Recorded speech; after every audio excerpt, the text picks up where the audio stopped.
it was like I was, planting seeds and didn't know it back then. But now I see it as that. I see everything I do as a seed that gets planted. You never know how far something's going to reach or who it's going to reach. My name is DeTavio Samuels, and welcome to the Blackprint, where I sit with the innovators, disruptors, and change makers. My guests open up about every step of their journey and share lessons learned along the way to provide creators, entrepreneurs, and executives with a tangible blueprint for navigating to the top of their industry. This is the Blackprint. Welcome to the Blackprint. Here we start out every show the same with my favorite quote. Everybody sees you on the mountaintop. Not everybody sees you on the climb. This is the show where we talk to the ceiling breakers, the disruptors, the innovators about their climb to the top. Today, I'm so blessed and so honored to have my man, SiR, here. As y'all know, I don't do the introductions. We let our guests speak for themselves. Brother, tell the people who you are. How's everybody doing? My name is Inglewood SiR. Represent Top Dog Entertainment. I'm 37 years old, and I'm an R&B singer-songwriter, recording engineer by trade. Beautiful. All right, brother. So that's who you are today. Let's go back to the very, very beginning. Where are you from? Let's talk a little bit about your upbringing. Inglewood, born and Okay. raised. Yeah. And what was life like growing up in Inglewood for you? Yeah, it was peace. I mean, I grew up in a two-parent household. It was calm. I didn't know that we were struggling or that we weren't as well off as other families might have been. I didn't feel that kind of pain in my life. My parents did a great job of taking care of us. Lovely. And I'm a church kid. You know what I mean? Grew up in the church. My mother's still the minister of music at our church, going 35 years strong. Wow. Did you get your start singing?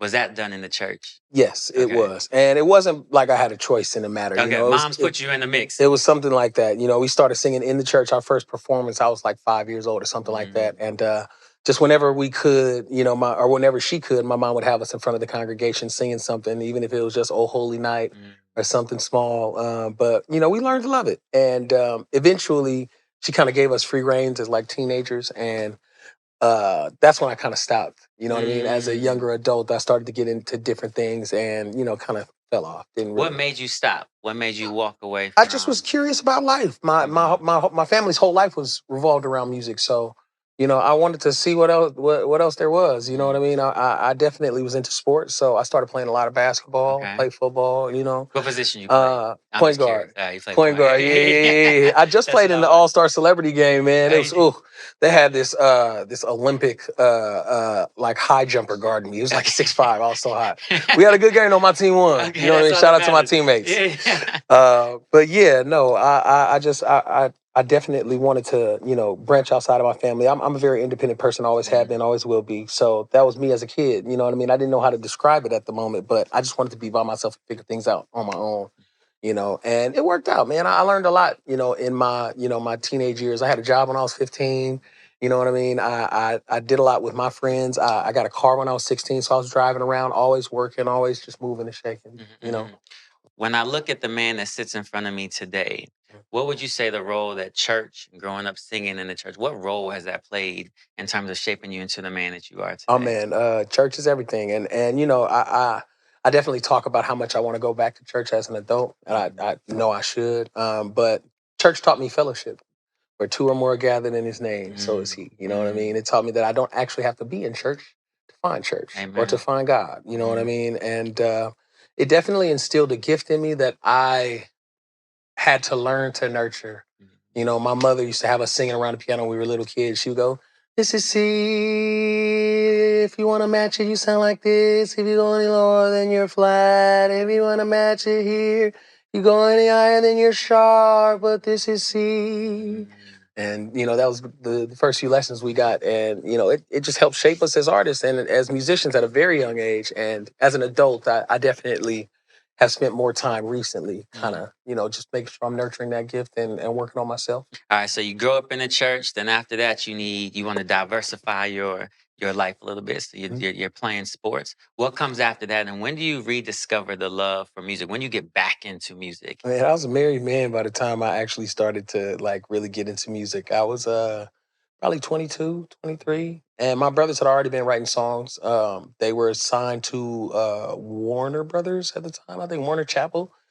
Just a small publishing deal, and it had made them some placements. I think at the time their biggest placement was a song by Jaheim, Never. Mm-hmm. My brother wrote that. So they had that placement. And I was just curious. I could still sing. I had, tried my hand at rapping and that didn't work out. You know what I mean? Just with my friends, you know what I mean? I had studio equipment. I always had studio equipment in my house because of my uncle. So, I used to have friends come over and try to like rap and I tried to, have fun with them. It was terrible. Okay. So just, that wasn't encouraging. But once I started to work with my brothers, and my brother actually taught me the process of like recording myself and, just gave me an opportunity to experiment on my own with singing. I fell in love immediately. And I give all the credit to my brother Davion because he's, still an active artist. And I know without his, guidance, I wouldn't be in the position that I'm in today. You know what I mean? So thank you, Davion. Yeah, we talk a lot about the importance of coaches and people who can kind of shepherd us along the way. It sounds like your brother was that for you. Very instrumental. Why did him teaching you how to be able to record and make music by yourself? What did that unlock for you? What was the shift? What was the change? What was different? It just kind of made me more curious. Especially my first song. I don't remember it. I don't. Well, if I did remember it, I probably wouldn't sing it anyway. But no, I just remember the look on his face when he heard it, when he heard my thoughts out loud. You know what I mean? And it just made me curious as to how good I could get at it if I already had that kind of reaction to something that I kind of didn't like. I didn't know what to think of it. But it didn't take but a few weeks before I had 10 songs. Wow. And from there, I was just curious about, making sure I was refining the sound and making it, unique. And I was just going to sessions with these guys as much as possible, just learning what I could. And eventually it just pushed me into a corner and I had to I had to go to some type of higher education. So I ended up going to the LA Film School and I got my associate's degree there. And from there, started working in the industry. My first job was working for Tyrese. Yeah, it was a good gig. It was fun. It taught me a lot. Why did you think you had to go back to school? Why did you have to, a lot of people might have tried to do this journey and not gone to, why did you figure education was important in your personal journey? I think that's just the person I am. You know what I mean? My curiosity can't be fed in any old type of way. You know what I mean? I mean, the learning on the job or I'm learning in some type of study environment. You know what I mean? I'm not one to try to wing it. You know what I mean? I don't like the feeling of, not being in control. So I needed to understand like where my recording was going, like how I can manipulate it. I needed to understand how to make it sound its best. Especially because I wasn't very confident with my vocal. I wanted to be able to control it and make it as, bright or as however as possible. So it was just it was a control thing. You know what I mean? And it still is. I talk to my manager all the time about how I'm afraid to let go of the reins. I still sit in front of my computer by myself and record my own vocal. A lot of people don't do that. They got an engineer and they got somebody in the studio or they got, producers around. It's usually me at my house just recording myself. You keep using this word curiosity, right? Which seems like a key piece of your journey. What does it look like when you're curious? So some of it was you went to school, but are you studying your favorites? Like what is curiosity? How does curiosity show up in your journey? Oh man, all over the place, especially in my music, like music knowledge. I want to pull because nothing is original in music. I don't know. I mean, that's my opinion. Everything is reinvented or recreated from something else. You know what I mean? The best kind of songs hold this nostalgic feeling because they're familiar, but they're also, what I mean, something brand new. You know what I mean? That's what I've always chased, and I think I with this, my curiosity is, how long I can make this last. Because I found something. I found a good vibe. So now I'm picking from what's new and still listening to what's old and trying to find my way into the present. You know what I mean? And that's, where my curiosity, it suits me best because I'm always learning and I'm always trying to figure out like, what was that? Why did she say Cuban on Cuban? Why did, you know what I mean? Why is this song 2 minutes? Why is You know what I mean? Like You're asking a I'm ton of whys. why? There's so Mm. many whys in the music industry, and I'm just trying to stay on top of myself by making sure I'm looking at everything around me. I'm going to use faith as an example, but I want to tie the question to music. I think that a lot of times, those of us who grew up in the church in the beginning, our relationship with God, our relationship with the church is our parents' religion. We're just executing it, right? True. And then at some point in time, in order for it to be ours, we have to kind of go on our own journey, right? Mhm. It sounds like you did that with music, right? For Like sure. as a child and as a kid, it was kind of your parents pushing you into it. Mhm. And then all of a sudden, it becomes your own. Was there a specific like I keep using the word, was there a specific journey or a specific thing that enabled you to say like, oh no, now music is mine. This thing Mm. that I love, I found it. This is it. And do you? Yeah. I think the turning point was probably Tyrese's house. Okay. Just because at that point I was already like writing songs. I had my own placements.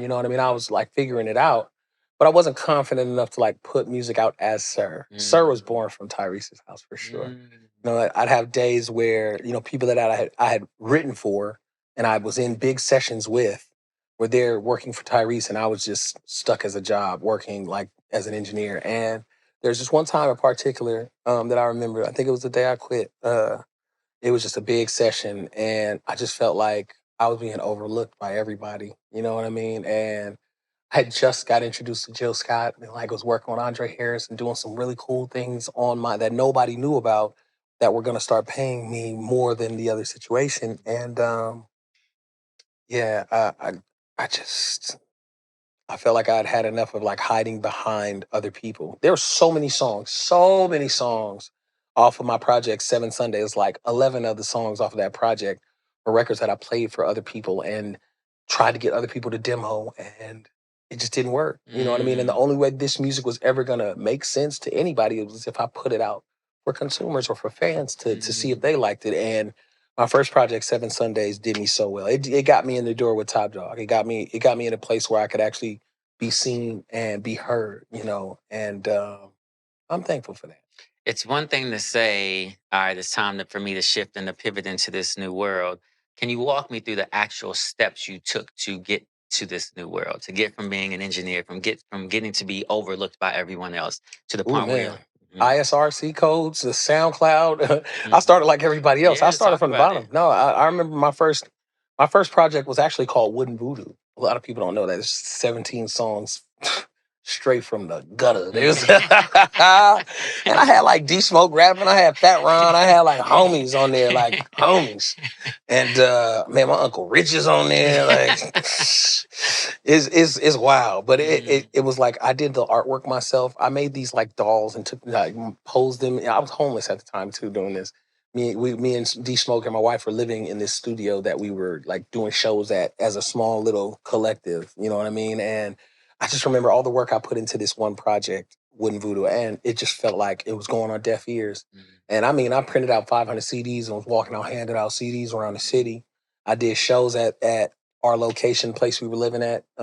It's 235 East Manchester. If you drive by Manchester and you see how small that building was, it's like you could fit about 60 people in there maximum. I'm talking upstairs, downstairs, and it's packed. And we was living in there and throwing shows there. But like, man, it's crazy to even think about all those times because of where I am now, you know, and how much I've changed from that time, you know. But anyway, so yeah, Seven Sundays definitely like it was born from just frustration of like not being heard. And, you know, I did Wooden Voodoo while I was in school. So that was like a school project that turned into like this was gonna be my and it failed me and took me back into like, okay, I need to just chill, Why write didn't you quit? songs. I didn't quit. But I why just didn't you quit? why didn't I quit? Yeah. At the moment I guess I kind of did, but it wasn't like I didn't give up, but I just had to like recalculate. I had to figure out what I because there's so many things that went wrong with that first drop. Timing of it, you know what I mean? The release, like how far it went, how much press it got, how you know what I mean? I had nothing behind it. So, but it got me enough. And as much as I hated how it that experience, it taught me so much about, you know, moving forward, and it put me in a position to have something to present. So now when people ask me, "Do you have music out?" I could say, Yeah, I got a whole project of 17 songs. It's right here. That introduced me to a man named Kenny Fresh. Kenny Fresh is he owns a boutique label in Portland that released Seven Sundays, my first project, and that project got me to top. So it was like I was planting seeds and didn't know it back then. But now I see it as that. I see everything I do as a seed that gets planted. You never know how far something's going to reach or who it's going to reach.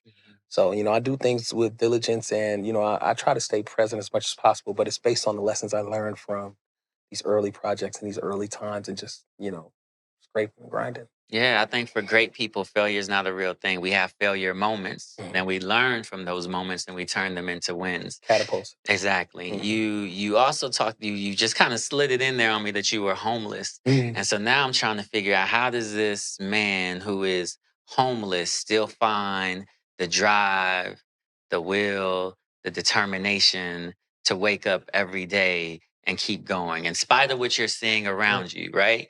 Like how do you continue to find the drive to keep going? I had a good one. I have a good one. You know what I mean? Me and my wife been together since 2009. We've been married. So, there were, a lot of times where, she was a breadwinner while I was in school. You know, I was SiR and she was still paying the bills.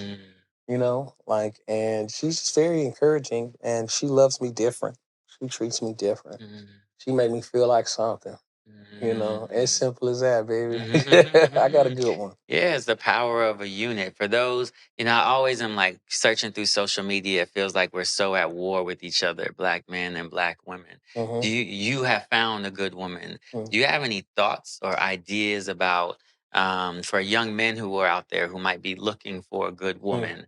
Do you have any thoughts about how how you identify, how when you see it, you have the right thing? That's tricky. Seeing it is believing one thing, you know what I mean? But I think I saw this today and it really kind of turned my idea of finding love on its head. It's not about finding love. It's about finding the best version of yourself so you can be ready for love when it comes. So it changes the way you look at it when you think about loving yourself first to find the love of your life. You know what I mean? And I know I was in love with myself at 15. That's when I met my wife. That's when we met. Okay. Both of us confident, cocky almost like, but our love blossomed from a place of like innocence and truth. And if you don't find it like that, just make sure you're the best version of yourself so that when you come across it, You're ready you'll for know it. it and they'll know it. You know what I mean? And hopefully you're ready for it. Yeah. So after Seven Sundays, Mhm. right? What's the next big moment for you?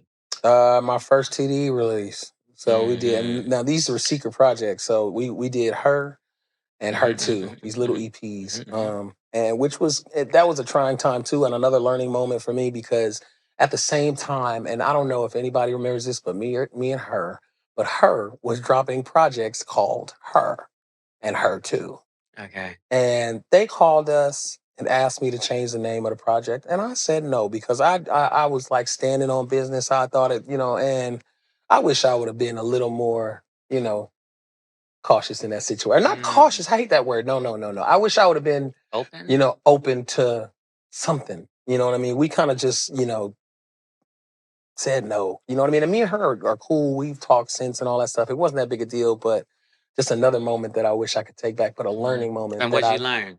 I mean that I learned that sometimes the relationship is more important than the actual issue. That's real. The issue I was having was so minute to the relationship that could have been built. You know what I mean? And I'm such a fan of hers.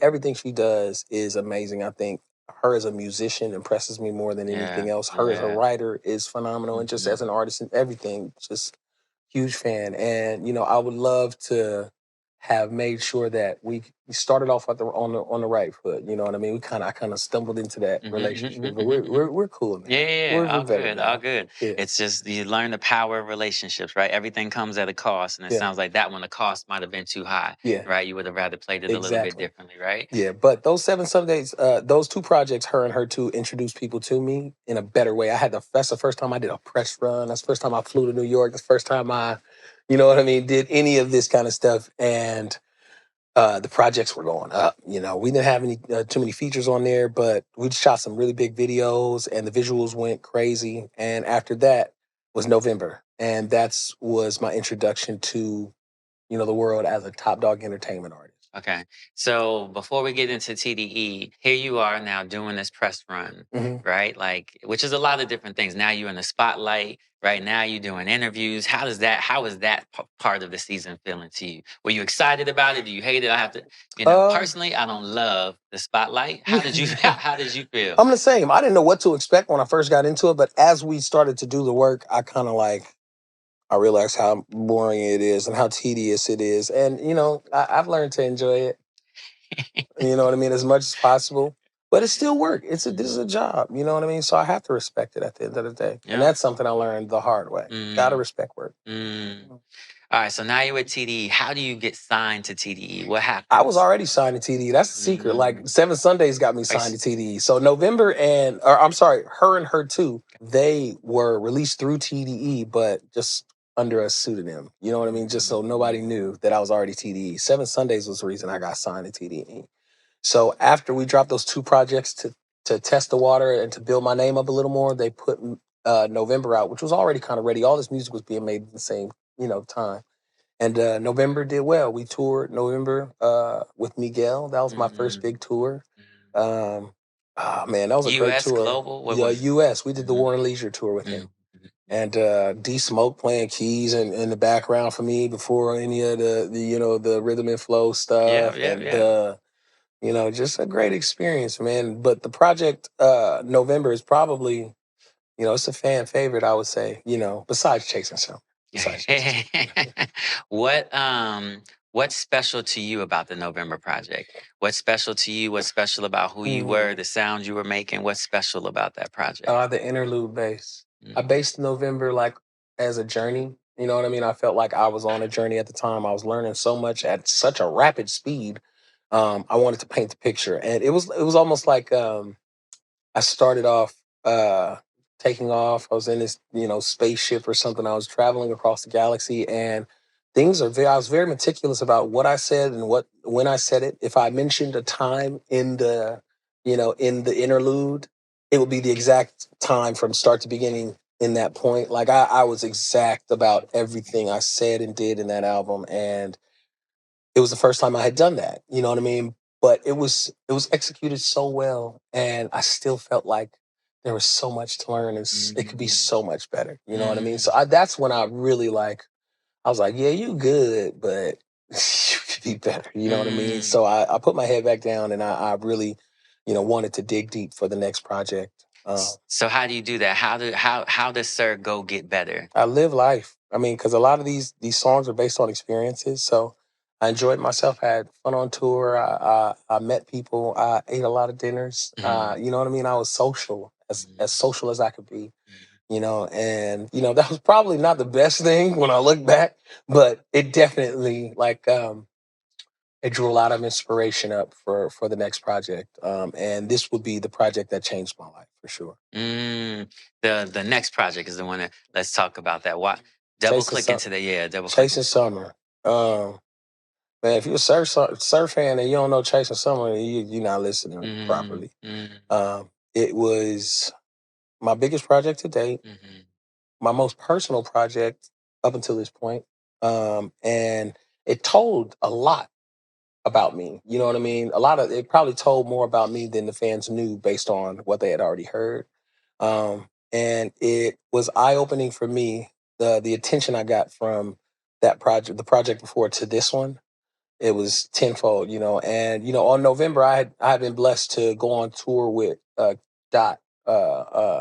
We went to Australia, New Zealand. That was the ending of November, going into Chasing Summer. I went and I toured, outside of the country with him, which kind of like made my audience a lot bigger right before I dropped the project.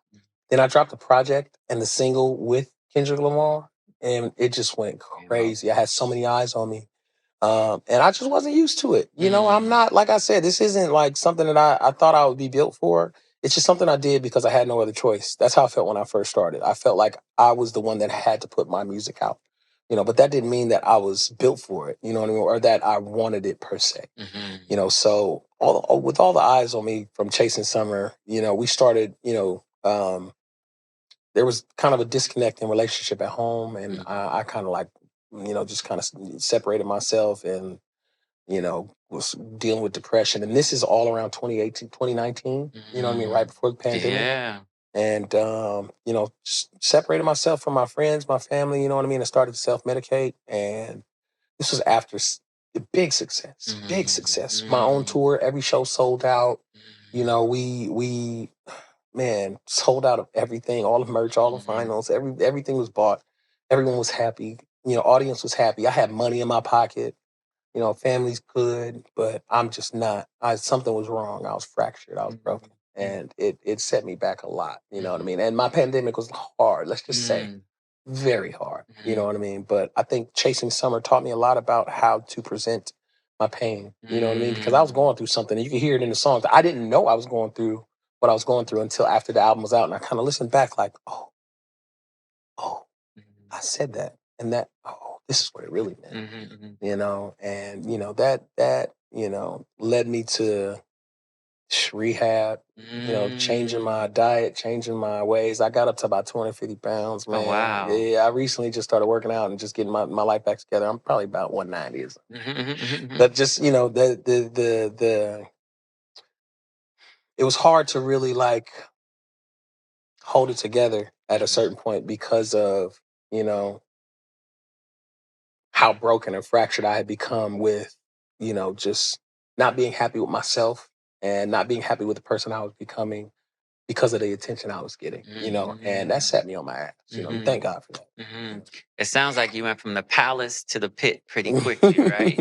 Oh man. And how do you discover that you're fractured? Is that something that someone said something to you? Is it something that you realized for yourself? A lot of times we don't have the self-awareness. So I'm trying to figure out how you got there. I'm cursed with self-awareness. Okay. Yeah. But no, I mean, I think for a person like me, it's something that you realize first before you can talk about it. Then, you have to be open about it before anyone can help you. You know what I mean? And just like anybody else that's going through it, you have to be open to change before you can ask anybody else for help, or open to help before you can ask for help. And that was my situation. I definitely like knew I was sick before I talked about it with anybody. And had to really, I had some tough nights, trying to reach out, and couldn't find the words, or call somebody, hang up, call somebody talking about something else when I really needed help that night because I was too high or I was too off, Yeah. So you go into this space where you end up in rehab. It sounds like there's a healing process. What is the tweak? How do you go from I'm in depression, I'm in this dark place to okay, today's the day that like I'm gonna start making a change? Ooh, it wasn't like that for me. It wasn't a one day thing. I went to rehab more than multiple times. So I think, I mean, a part of it was biggest part of it was my daughter, for sure. I got a 3-year-old daughter, so she's seen daddy like at his worst. You know what I mean? And that was very hard for me. You know, another huge part of it was my wife. We had been separated. We had to separate, and that's something I never thought would ever happen. That hurt. You know, and I think another part would I'd have to say was my career. I love what I do, and I felt like it was just slipping through my fingers. So, as much as I, would have loved to change things overnight, I was so deep in addiction that it took a while. Even with all of that motivation behind me, it still took me a while to get things under control. It took about 6 months before I actually like settled in and stopped thinking about it so much. You know what I mean? But I'm going on a year and like 4 months. You know what I mean? Sober. So, Congratulations, King. thank God for that. Yes. Yeah, and just happy that I went through it. You know what I mean? Because there's a story to be told, and I'm not special. It's thousands of people, millions of people, in going through the same situation as me. You know what I mean? Or suffering silently. So I'm just glad I made it to the other side. If you could give advice to people who wrestled with addiction, I don't know if it's 3 to 5 things that you can do to find your way out of it. You know, part of it sounds like self-awareness, I heard you say. Another thing I heard you say is you got to start to vocalize it and express it to other people. Any other things that you think are critical for anybody who's in your seat or who has been in the seat that you've been in and how they find their way out? AA works for a lot of people. It didn't work for me. Okay. But I know that I still go to meetings occasionally. If I meet somebody that invites me to a meeting, I will go in a heartbeat. You know what I mean? Talk about it with somebody, your therapist, your mama, but talk about it. You know what I mean? Because a closed mind and for an addict is a death sentence. You know, and prayer works for me. You know, my connection to God is strong, and it's way stronger than it's ever been. Partially because I've had no choice. You know, I need to stay connected to God to connect to stay connected to myself. You know what I mean? So, yeah, those are my 3. Yeah. Yeah, it also sounds like your foundation. You talk about like your family, you talk about your wife, your daughter, you talk about your spiritual life, but that foundation has been critical to helping you become the man that you are. So you recently just dropped an album, right? Let's talk about that album. Oh man, heavy.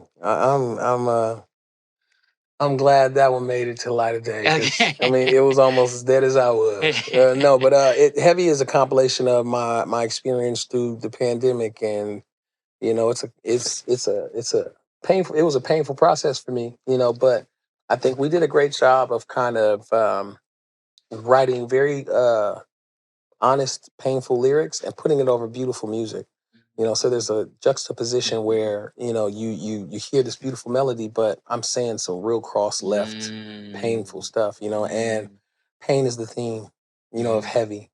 Got the weight of the world on my shoulders. Heavy as a lie when you're trying to be honest. Relly's gonna call when they all in your pockets. Relly's gonna call when you all that they got. You know, type. You know, and it just it started by accident. The title song was probably the first thing I wrote, and it says like I've been killing myself softly, waking up remembering I'm losing sleep over dreams that were coming true. Just talking about how I felt going through, you know, being SiR and you know dealing with what I was dealing with. And you start in this very dark place, and you end in a very bright place because it's where I was versus where I am. Beautiful. You know what I mean? So I think we did a great job with this music, man. I don't toot my own horn, but But as an engineer, as an engineer, I know that I did everything to make it sound as good as possible. As a writer, I know that I didn't, you know, I left no stone unturned. Um, and as a producer, I made sure that we filled all the right gaps and that there's a through line with everything. So I think it's gonna be a fun journey for the fans, and you know, I'm just excited to see what what they've been thinking. It sounds like you've been through, you know, some deep experiences. It sounds like this album has a lot of pain in it. Yes. How did you get comfortable being vulnerable, pouring your spirit out on paper like that? I'm still not comfortable. It's not an easy thing to do because you know when I write it on paper is one thing. That's not that hard to do. When I record it, it's another. I have to admit the emotion. When I perform it, is the hardest. So I can if I hadn't hit it on the nail. Let's say I dig deep, and I actually grab something. Ah man, it's out now. So now I have to nurture it and I have to take care of it. And I have to sing it in front of people. That's the hardest part about all this. But I just I go into all this with an open heart, you know, because that's how I start. The process starts with an open heart, and that's how I'm ever able to connect to God and get these songs out. You know. Yeah. Do you give any, you know, you're in a different place right now. When you have to go back and sing these songs, is there any nervousness that it takes you back to a dark place that you don't want to be in? Is it just part of what it is because you're a musician? It's kind of part of what it is, and there aren't any. I wouldn't use the word nerves. I would say it's more.